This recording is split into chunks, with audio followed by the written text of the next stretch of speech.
Ahora que tenemos tan presentes las palabras libertad, libertario, liberal, vamos a, vamos a hablar un poco de uno de aquellos personajes que nos trajeron o nos introdujeron a este concepto de liberalismo, de libertad. Ya hemos hablado de esto en este canal, cuando hablamos de las presidencias fundacionales del país, cuando comentamos el libro de Diego Salinas, de la Argentina liberal. Y vamos a recuperar un personaje que tal vez fue el puntapié inicial para esa Argentina que en su momento fue derivando en un liberalismo tan exitoso que nos llevó a ser una potencia mundial. Pero hoy vamos a hablar, de uno de esos personajes, pero en el marco del libro de José Ignacio García Hamilton, ese libro titulado Cuyano Alborotador. Y por supuesto estamos hablando de Domingo Faustino Sarmiento. A este autor lo conocemos porque, ha sembrado polémicas con algunos de sus escritos y también ha sido premiado y destacado, muy reconocido, por sus trabajos con las biografías célebres de nuestro país. Vamos a hablar hoy de Cuyano Alborotador y de, como dije ya, Domingo Faustino Sarmiento, porque es un personaje que por algún motivo podríamos traer al presente cuando hoy se están usando tantos epítetos y tantas formas de describir a nuestros actuales actores de la política argentina. En este libro de Cuyano Alborotador, por supuesto, se habla de la vida de Sarmiento desde antes de nacer hasta su muerte. ¿Y por qué digo desde antes de nacer? Porque los primeros capítulos remiten a Los recuerdos de provincia, el libro de Sarmiento, y habla de su familia, de dónde provenía él. Y es sumamente interesante rescatar algunas cosas, porque después todos sabemos que Sarmiento le decían el loco Sarmiento, le dijeron animal, le dijeron chancharrenga, le dijeron de todo, payaso grosero, porque justamente era un personaje muy disruptivo que nunca se cayó la boca. No sé si les recuerda a ustedes a alguien en especial, pero volvamos a Sarmiento. Sarmiento tuvo una formación autodidacta y también vamos a conversar un poco de un personaje que rescata este libro, y es el padre de Sarmiento, porque todos hemos escuchado hablar de Paula Albarracín, una mujer realmente una adelantada en su época, que compró su solar y construyó su casa tejiendo en el famoso telar de Paula, que todavía está en San Juan para el que visitó o quiera visitar. Pero también vamos a hablar un poco de su papá, un hombre que permanentemente abandonaba el hogar y volvía y se iba y no contribuía mucho al sustento económico, pero fue el formador de la educación de Sarmiento. Él fue el que le enseñó a escribir y también fue él el que intentó por todos los medios becas de estudio para su hijo. Lo llevó a Córdoba a ver si podía entrar en el Colegio de Montserrat y no pudo, no tuvo suerte. Después intentó una beca para él que otorgaban desde la provincia de Buenos Aires, que tenía el mejor colegio de formación. Tampoco entró, pero su papá siempre insistió en el tema de la educación y la formación de su hijo, a pesar de que no había dónde formarse tampoco. Imaginemos San Juan en esa época. También nos habla de lo que era Sarmiento de niño y de joven. No solamente fue un alborotador de adulto cuando lo conocimos en la vida pública, sino cuando en el transcurso de su vida fue un niño problemático, fue pendenciero, fue de agarrarse a palos y piedras con otras bandas de chicos del barrio, del pueblo. Fue un adolescente difícil, rebelde, que en algún momento hasta ni siquiera pudo vivir en su casa y se tuvo que ir a vivir a casa de la madrina, y que finalmente acompañó a su tío, al cura José de Oro, que era tan rebelde como él, pero mayor y ya educado, cuando se fueron a San Francisco del Monte. Esa escuelita que tan románticamente se cuenta en la historia de Sarmiento, que había sido maestro a los 15 años en medio del monte, en realidad él acompañó a su tío, José de Oro, cuando éste fue exiliado por el gobierno de San Juan por promover una revolución en contra del gobierno. y Sarmiento fue con él. Fueron sus años de formación y fueron previos a que volviera a San Juan y trabajara como encargado, digamos, del negocio de ramos generales de su tía. Sarmiento se formó a sí mismo en cuanto a su educación y se peleó con todo el mundo. Toda su vida fue pelearse con todos, insultar y recibir insultos y hasta llegar a la agresión física. Él mismo lo decía, nos encontramos y nos damos chicotazos, sacar empujones a la gente. Bueno, era difícil, pero también vivía en un contexto difícil. Y de ninguna manera él evitaba los enfrentamientos. Por ese motivo, también estuvo exiliado en Chile bastante tiempo. Y además, él entró obligado a la milicia cuando todavía tenía 16, 17 años en San Juan y, por supuesto, estuvo en el calabozo por rebelde.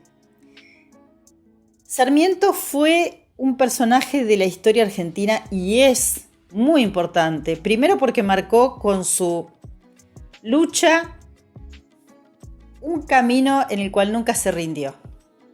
Siempre fue para adelante, a pesar de que no estemos de acuerdo ni con sus ideas ni con su forma de lograr las cosas. Por supuesto, sobre él pesan un montón de críticas, como por ejemplo haber dado los fundamentos a Chile para reclamar la Patagonia y el Estrecho de Magallanes, algo que después, increíblemente y por una pirueta del destino, tuvo que encontrarse él como presidente para dirimir esa cuestión con Chile sobre la Patagonia que él mismo había iniciado cuando estuvo en Chile. Una persona que viajó por Europa y por Estados Unidos, permanentemente investigando sobre los modos de educación y de instrucción y de progreso. Su vida privada, bueno, difícil, no lo vamos a juzgar aquí, pero digamos que objetivamente siempre le gustaron las chicas mucho más jóvenes que él y en general también las que estaban casadas. Su primera esposa, hay un daguerrotipo de ella reproducido en el libro, Benita Martínez, estaba casada cuando él la conoció y es la madre de Dominguito y hasta se sembró la duda si Dominguito no era realmente hijo de Sarmiento o no, porque tenía vínculos con ella, como también tuvo con otras mujeres casadas, inclusive muchísimo más jóvenes que él cuando ya estaba él en la presidencia. Y ni siquiera estamos hablando de Aurelia Vélez Sarsfield. Pero bueno, esa es la parte privada de su vida, que también está en el libro y que también da pie a que uno, si quiere, puede llegar a investigar. Su hija natural, como se decía en esa época. Bueno, la vida privada de Sarmiento también dio y da para muchos comentarios y para mucho análisis, porque aún en ese contexto era complicado. Ahora, ¿por qué lo traemos hoy al presente cuando hablamos de Cuyano Alborotador, que fue insultado con todos los epítetos que se pueden imaginar? Blasfemo, payaso, viejito trucha, grosero, loco, asesino, canalla. Todos los insultos le llovieron, pero él no se quedó callado. Tiene anécdotas muy graciosas, muy divertidas en cuanto a su vida. Por ejemplo, cuando ya todo el mundo le decía el loco Sarmiento y le tocó visitar un manicomio como presidente y los locos lo recibieron como uno de ellos. O por ejemplo, cuando en ese sueño que él tenía y que realmente logró de su casa en el Tigre, de plantar en su isla un paraíso, que lo hizo. Esta era ya en la época de presidente y cuando estaba con Aurelia.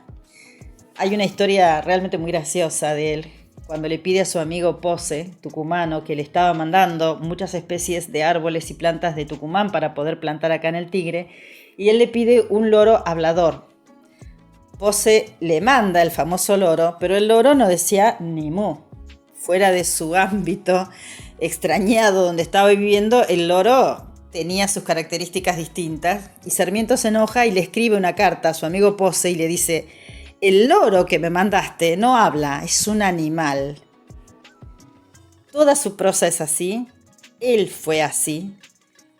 Y hoy pensamos en este liberal, en este presidente fogoso, en este senador fogoso que a los 73 años volvió a cruzar la cordillera de los Andes en mula, que cuando fue senador estaba tan sordo que usaba una trompetita para hacerse escuchar y se burlaban y lo vapuleaban y lo empujaban inclusive, y él tenía que interrumpir las sesiones del Senado para leer lo que habían dicho sus oponentes porque no los había logrado escuchar.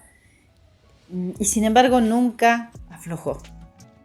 Y le decían el loco Sarmiento. De muchos locos escuchamos hoy, ¿no? Y muchos epítetos y mucha gente que va contra la iglesia y que habla y que discute y que tiene como toda esa fuerza que no se puede frenar, que les brota de adentro, pero que en el caso de Sarmiento lo llevó a ser uno de los presidentes más importantes de la Argentina porque nos llevó desde el medioevo en el que estábamos en la época de Rosas a sentar las bases del país, de uno de los países más poderosos del mundo económicamente en ese momento, y la educación llevarla a lo que fue durante muchos años. También recuerda en este libro Cuyano Alborotador que luego de la presidencia él es senador, también se peleaba con todo el mundo y lleva adelante lo que ahora todos disfrutan en la ciudad de Buenos Aires, que es Palermo, que es el Parque 3 de Febrero, que él quería hacer sobre las ruinas de lo que habían sido las tierras de Rosas, su eterno y odiado enemigo. Bueno, también ahí tuvo muchísimos problemas y muchas peleas y gastó muchísimo dinero, porque inclusive pidió entre los animales que quería que estuvieran en ese parque un tigre para que tuviera la posibilidad, es decir, un puma, para que tuviera la posibilidad de comerse al diputado Oroño, que era su rival en el Congreso. Y lo dijo. Cuyano Alborotador nos habla del loco Sarmiento.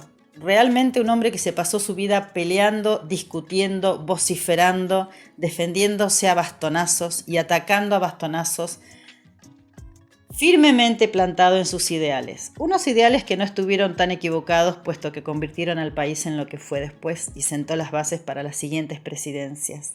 ¿Por qué lo recordamos hoy? Y porque tal vez está bueno recordar que la fogosidad, la fuerza, los ideales irrenunciables también pueden ser un buen camino para nuestro país, como fue hace más de 150 años.